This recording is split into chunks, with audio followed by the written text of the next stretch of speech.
Big pass common மேனில் இந்த பிரியவர்ஷினின்னு ஒருத்தி night கூட உள்ளே வந்துட்டாங்க. கடுப்பாயிட்டாங்க. ஆரி ஒரு பக்கம் கடுப்பாகி கத்த ஆரம்பிச்சிட்டான். அப்புறம் இது மாயா ஒரு பக்கம் கடுப்பாகி கத்த ஆரம்பிச்சிருச்சு. ஓவியெல்லாம் டென்ஷன் ஆயிடுச்சு. இவன் பார்க்குறான், யார் ராஜு பார்க்குறான், டேய் ஏன்னா அது இப்படிலாம் பேசுகிற அப்படின்னு.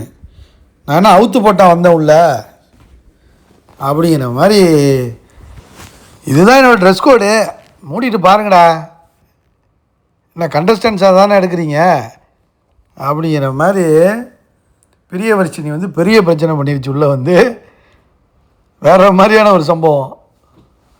ஃபஸ்ட்டு வந்தோடனே உள்ளே வரும்போது, இது என்னம்மா இந்த காஸ்டியூம் இதோடு என்னம்மா உள்ளே பூந்துட்டா, ஒரு வேளை ஏதோ டிஆர்பிக்காக பண்ணாங்கன்னான்னு தெரிலங்க. உள்ளே வந்தோடனே இவன் கேட்குறான், ராஜு மாயா இடத்துல ராஜு நின்றுட்டு இருந்தான். ராஜு இடத்துல மாயா போய் உட்காந்துருந்துச்சி, ஜூரியா உட்காந்துருந்துச்சி இவங்களை செலக்ட் பண்ணும்போது. வந்தோடனே என்னம்மா உள்ளே வந்துட்டேன், என்னம்மா நைட்டியோட வந்திருக்கேன், அது மாதிரிலாம் வரக்கூடாதுமா அந்த இடத்துல அப்படின்னோடனே, இல்லை இதுதான் costume bro this is my costume bro அப்படிங்கிற மாதிரி ப்ரோன்ட்டு உள்ளே வருது. உடனே மாயா கேட்குது, என்னம்மா அது இந்த மாதிரி இந்த காஸ்டியூமில் வந்துருக்கீங்க. ஆமாம் இதான் என் காஸ்டியூமு.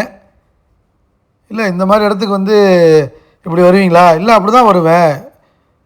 போய் சேஞ்ச் பண்ணிட்டு வரீங்களா? இல்லை சேஞ்ச் பண்ணிட்டுலாம் வர முடியாது, இப்படி தான் வருவேங்க அப்படின்னோடனே, இடம் பொருள் ஏவல் இல்லையா பிரியவர்ஷினி அப்படின்ட்டு உடனே ஆரி கேட்கும்போது, என்ன இடம் பொருள் ஏவல், இது என்னோடய ரெகுலர் காஸ்டியூம், இதை போட்டு வந்ததில் உங்களுக்கு என்ன பிரச்சனை, நைட்டு போடுறது என்ன அவ்வளோ குத்தமா, இது பிரச்சனை, இடம் பொருள் ஏவலில் ஒரு இடத்துல எப்படி நடந்துக்கணும்னு உனக்கு தெரியாதா அப்படின்னு ஆரி ஒரு பக்கம் கத்த ஆரம்பிச்சிட்டான்.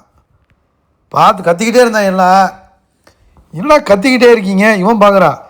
அப்புறம் என்ன உங்களுக்கு என்ன போய் மாற்றிட்டு வர முடியாது, நான் என்ன அவுத்து போட்டால் வந்திருக்கேன், இங்கே ட்ரெஸ்ஸு போட்டு தானே பேசிக்கிட்டு நிற்கிறேன் அப்படின்னோடனே இவன் பார்க்குறான். டேய் என்னடா இப்படி பண்ணுறீங்க, ராஜு அப்படியே திரு முழிக்கிறான்.